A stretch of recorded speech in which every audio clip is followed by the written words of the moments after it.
believers, their end, which is Al-Jannah, and the qualities of the disbelievers and their end, which is, Allah subhanahu wa ta'ala says, the worst of places. And then also talking about why people disbelieve. A lot of times the disobedience that they do, mentioning where Allah subhanahu wa ta'ala says they break the covenant with Allah subhanahu wa ta'ala, they cut ties and they cut off whatever Allah subhanahu wa ta'ala has told them to connect, and they spread corruption. A lot of this corruption is due to some kind of gain that they want. It's either like the Quraysh, they wanted the wealth from the people, and for them to keep the polytheism and the idols there brings them wealth. And what they thought is, if we start following the Prophet ﷺ, we're going to lose so much. We're going to lose power, we're going to lose wealth, we're going to lose these things.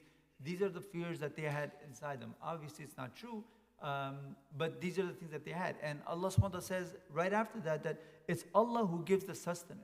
And every single thing that you need in life, it's Allah. He'll extend it to people and He'll restrict it for certain people. Ultimately, it's the hands of Allah. It's not due to what you think, and if you disobey Allah, you'll get more. Or even in the fact, sometimes we have to be careful that we sometimes obey Allah subhanahu wa ta'ala because we want more. Or if I obey Allah, I'll get more wealth, or I obey Allah subhanahu wa ta'ala, then I'll get the status and these things in this life. Everything that we want, the ihtisab, which is the expectance from Allah subhanahu wa ta'ala, and what we expect from Him, should only be connected to the akhirah, not in this life. You may, sometimes a person will be disobedient to Allah, and Allah subhanahu wa ta'ala will give him a lot. It was just their sustenance. And even a person went to a shaykh and said, look, you're saying all these things, but I haven't prayed in so long. And I'm doing well, I have a lot of wealth, I'm getting all these things. So how do you explain that? He said, well, the fact that you aren't praying is the punishment. That the sustenance wouldn't have changed. Just you would have had prayer in your life. Now then Allah subhanahu wa ta'ala says that the disbelievers right away, they jump to other things to try to avoid the reality. So Allah subhanahu wa ta'ala says, وَيَقُولُ الَّذِينَ كَفَرُوا لَوْلَا أُنزِلَ عَلَيْهِ آيَةٌ مِّن رَبِّهِ. Okay, well the disbeliever says, okay, why don't we get a sign from his Lord? Send us a sign. There was a camel, there's a staff, there's all these other signs. We want a sign. And the sign over here, Allah subhanahu wa ta'ala even presented to the Prophet sallallahu alaihi wasallam that if there's a sign, a clear sign like a camel coming from a rock, and they disbelieve after that, they'll be destroyed. So for that specific reason, the Prophet ﷺ never prayed for that sign, and rather took all of that from his people, all the hardship, all the abuse, and kept praying for them as opposed to praying for a sign which could lead to their destruction. But in the end, Allah subhanahu wa ta'ala addresses that in a different way. It says, قُلْ إِنَّ اللَّهَ يُضِلُّ مَن يَشَاءُ وَيَهْدِي إِلَيْهِ مَنْ أَنَابَ. You don't need a big sign. You don't need something miraculous to come for Allah subhanahu wa ta'ala to guide you.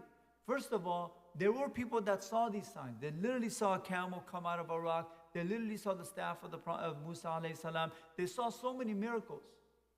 Even at the point where Nuh alayhi salam is building a ship and it's flooding all over. He's telling everybody there's going to be water.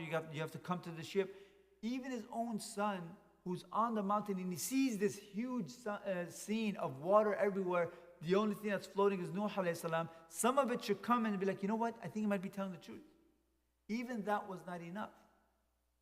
So even though people had these signs, in Allah yudillu man yasha, Allah subhanahu wa ta'ala will astray whomever He wills. Because He will not force them. He will give them the signs, He will give them their intelligence, and let everybody make their own choice. وَيَهْدِي إِلَيْهِ مَنْ أَنَابَ. But if somebody does want guidance, all you need to do is come back to Allah. Anybody who comes back to Allah, even if there was no major sign that they ever saw in their life, but in their heart they wanted the truth, Allah subhanahu wa ta'ala will guide them. You don't need anything else. You just need to have that in your heart that you want to turn to Allah subhanahu wa ta'ala. And then those people that guide Allah subhanahu wa ta'ala says, الَّذِينَ آمَنُوا وَتَطْمَئِنُّ قُلُوبُهُم بِذِكْرِ اللَّهِ. Now, once they're guided and they believe, the remembrance of Allah brings even more peace and tranquility into their heart. Now, what do they say is the dhikr Allah over here? They say, the scholars say it could be the obedience of Allah. It could be anytime the word Allah is mentioned. It could be so many different things, the Quran, different things, that when they do a good deed, when they read the Quran, when they hear Allah subhanahu wa ta'ala's name, their hearts gets tranquility. And that's why one thing we have to be careful is when we have ghafla. Ghafla is something that we can get in trouble for, like salah is the dhikrullah. But as soon as we say Allahu Akbar, if our minds and our hearts float somewhere else, it's not going to bring that sakina in our hearts. And don't think I'm praying, I'm doing taraweeh, I'm doing this, but I still have so many worries, I still have so many things, it's not going right. The tranquility comes when the dhikrullah is there, and one is present with the dhikrullah, there's no ghafla, then the sakina will come. So we ask Allah subhanahu wa ta'ala to make it easy for all of us. We ask Allah subhanahu wa ta'ala to forgive us for all of our shortcomings. Jazakumullah khair.